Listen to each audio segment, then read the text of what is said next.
आजकल धर्म के व्यापार करने वालों की बाढ़ आई हुई है। हाँ, बहुत बड़ी फौज खड़ी हुई है उनकी।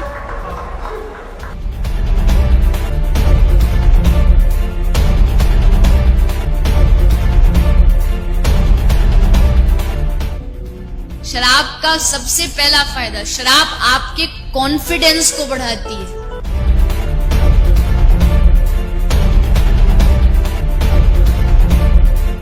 इसीलिए किसी को नाचने का शौक हो पर शर्म से नाच नहीं रहा हो, बस 2 ढक्कन पिला दो।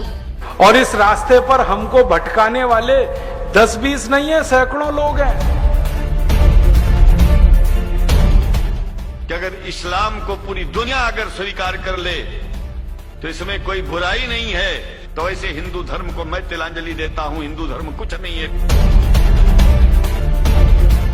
और भगवान राम की जिंदगी के वो प्रसंग कभी नहीं सुनाते जो हम में वीरता पैदा करें।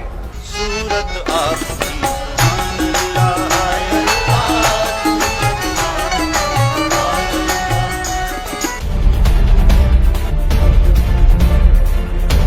कहीं से 10 करोड़ लूटो, कहीं से 20 करोड़, कहीं से 25 करोड़।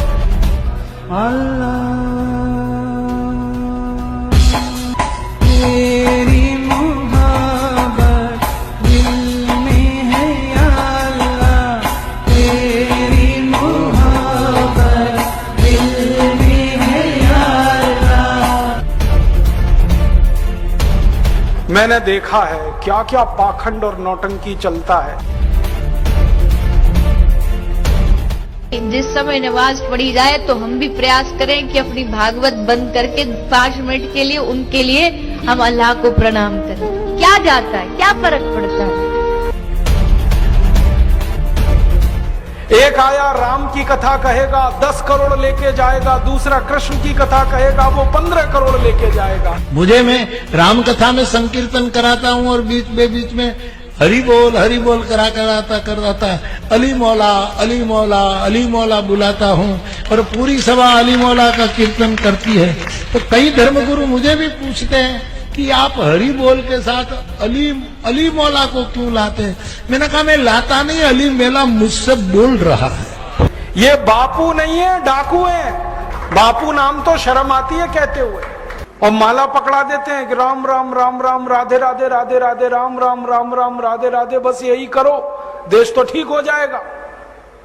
और ज्यादा उनसे तर्क करो तो कहने लगे तुम क्यों व्यर्थ चिंता करते हो, तुम क्या लाए थे, क्या ले जाओगे, जो हो रहा है अच्छा हो रहा है। मैंने देखा है क्या क्या पाखंड और नौटंकी चलता है। भगवान राम की कथा कहने आते हैं और भगवान राम की जिंदगी के वो प्रसंग कभी नहीं सुनाते जो हम में वीरता पैदा करें, जो साहस पैदा करें। राम की जिंदगी में बहुत सारा हिस्सा साहस का है, वीरता का है। जब 14 वर्ष के लिए वनवास चले गए राम, तो हमको सुनाई जाती है राम की जो कथा ना, उसमें कहते हैं राम ने 14 साल एक ही काम किया, हाय सीते हे सीते, हाय सीते हे सीते, हाय सीते, ये सुनाते हैं हमको।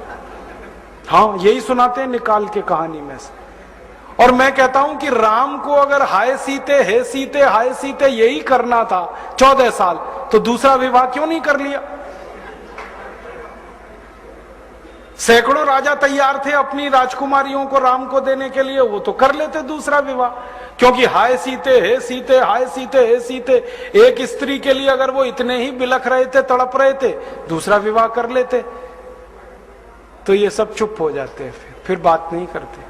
फिर मैं उनको रामायण में से निकाल के दिखाता हूं, देखो राम ने हे सीते हाय सीते कहा नहीं कहा ये मुझे नहीं मालूम, लेकिन 14 साल वन में रहते हुए सैकड़ों राक्षसों का संहार किया उन्होंने, मारा उनको और धर्म राज्य की स्थापना कराई।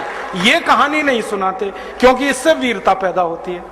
तो राम का जो वीरत्व है वो नहीं सुनाएंगे आपको, उनकी जो कमजोरियां हैं वो सुनाते हैं आपको।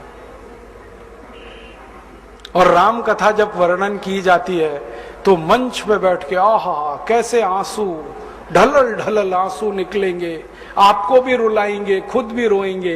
किस बात के लिए? हो, राम को वन गमन में इतना कष्ट हो रहा है, वन में इतनी तकलीफें हो रही हैं, तो राम की तकलीफों का वर्णन कर रहे हैं, आंसू आ रहे हैं, और ये सारा वर्णन एयर कंडीशनड मंच पर बैठकर होता है। अपने को तकलीफ नहीं होनी चाहिए, राम की तकलीफों का वर्णन कर।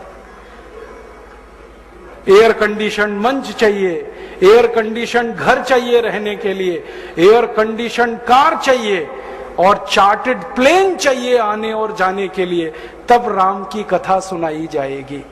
जो राम जिंदगी भर पैदल चलते रहे, जिन्होंने अपना रथ भी छोड़ दिया था अयोध्या से निकलते समय, वो राम ने जिंदगी भर पैदल चल के काम किया, और यहां एयर कंडीशन कारों में घूम घूम कर, चार्टर्ड प्लेन में घूम घूम कर राम की कथा सुनाते हैं। वो कथा वथा नहीं है, वो उद्योग है, व्यापार है, बिना टैक्स का।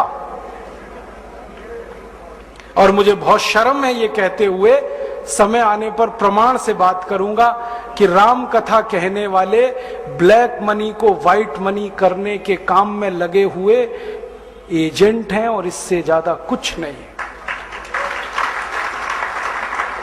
और मुझे इससे भी बड़ी शर्म आती है कहते हुए कि आप जो उनको दे रहे हैं दान के रूप में, वो पैसा ब्याज पर उठा रहे हैं वो दूसरे लोगों को, और आपके दिए हुए पैसे से धंधा बना रहे हैं अपना। फिर ऐसे कृष्ण की कथा कहने वाले आ जाते हैं, कहते राधे राधे राधे राधे राधे राधे, और कुछ कहो ही मत, राधे राधे। कंस को मारा, जरासंध को मारा, शिशुपाल को मारा, अधर्मियों को मारा, ये सब थोड़े में, राधे राधे राधे राधे बड़े में। हाँ, क्योंकि आपको कायर बनाना है ना, निर्वीर बनाना है, नपुंसक बनाना है, तो वीरता की कहानी क्यों सुनानी है?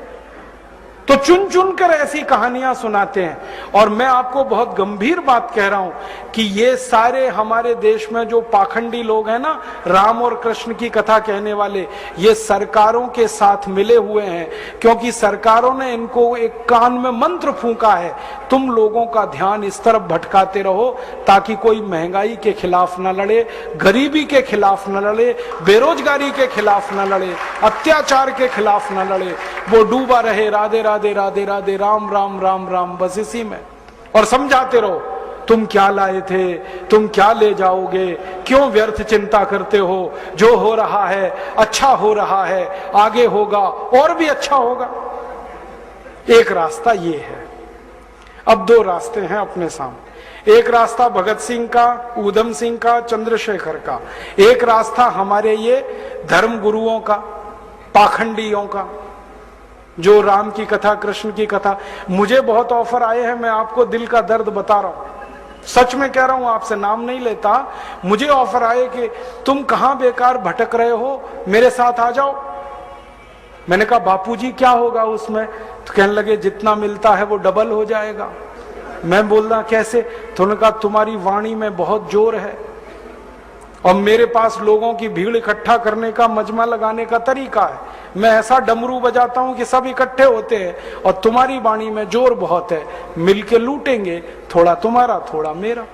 ऐसे खुले ऑफर हैं मेरे पास। और मैं कहता हूं बापूजी माफ करो। क्यों? कहते तुम्हें पैसे नहीं चाहिए। मैंने कहा पैसे ही चाहिए होते तो बहुत रास्ते हैं मेरे पास, यही एक बचा है। पैसे ही कमाने हैं तो बहुत रास्ते हैं, ये एक रास्ता थोड़ी है। बहुत तरीके हैं, पैसे कमा लूं, घर बना लूं, बीवी बच्चे ले आऊं, करोड़पति हो जाऊं, 10 करोड़पति हो जाऊं, 100 करोड़पति हो जाऊं। बहुत आसान काम है ये तो। थोड़ी चालाकी हो तो सैकड़ों करोड़ बनाना बिल्कुल मुश्किल नहीं है इस देश में। फिर अंत में तो वही होगा ना, सैकड़ों करोड़ हो गए, एक दिन डायबिटीज होगी, एक दिन अर्थराइटिस होगा, एक दिन हार्ट अटैक आएगा, मैं मरने ही वाला हूं।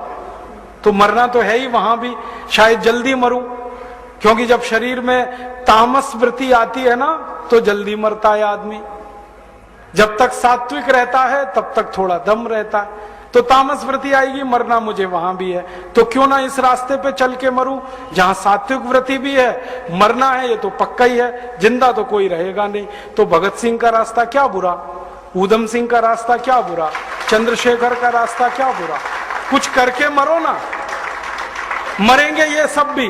राम की कथा सुनाते सुनाते हार्ट अटैक आएगा, मरेंगे वो भी। डायबिटीज सबको हो रखी है, मैंने देखा है नजदीक से जाके। सब इंसुलिन लगाते हैं, खाते हैं गोलियां, अपनी डायबिटीज नहीं मिटा पाते, दूसरों को उपदेश देते फिरते। ब्लड प्रेशर सबको बढ़ा हुआ है, क्योंकि ये जो काला धन है ना, इसका हिसाब किताब करने में बीपी ही बढ़ने वाला है। सब बीपी की गोलियां खाते हैं, सब डायबिटीज के लिए शिकार है, तो दूसरों को उपदेश देंगे तो मैं भी लग जाऊं, वो एक रास्ता है। एक रास्ता भगत सिंह, उधम सिंह, चंद्रशेखर का भी है। मौत तो दोनों में ही आने वाली है, बस अंतर इतना है, एक मौत ऐसी आएगी जिसको देश और समाज जिंदगी भर याद रखेगा, और एक मौत ऐसी आएगी कोई पूछेगा नहीं।